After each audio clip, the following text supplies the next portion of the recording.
How to swap Ton to USDT on Tonkeeper Wallet. For that, you need to first of all launch your Tonkeeper mobile application.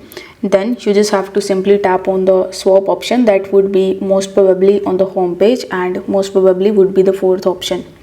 After tapping on swap, you will be landed on the swap page where the first thing that you need to do is to simply select this filter option in the top left hand corner, and over here by default your slippage tolerance would be on 1%. So I would recommend you to keep it on 0.5%, which is ideal. If you have knowledge regarding slippage, then you can even provide your custom price impact limit over here. But if you don't know anything about it, then I would recommend you to just do this setting. Then you just have to tap on the receive option, because by default in the send Ton will be selected.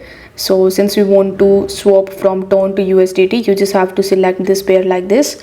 After that, in the Ton you need to enter the amount of Toncoin that you want to convert into USDT, and it will show you the equivalent amount of USDT that you can get after swapping. If you scroll down a bit and tap on this drop down menu, you can even check the liquidity fees and the blockchain fees and the route that you are using and the fees that you need to pay. After that, you need to tap on the swap option in the bottom and initiate the transaction. Once your transaction is completed, you will be able to swap from Ton to USDT on the Tonkeeper wallet. If you found this video helpful, then don't forget to like it and subscribe to the channel. Thank you so much for watching.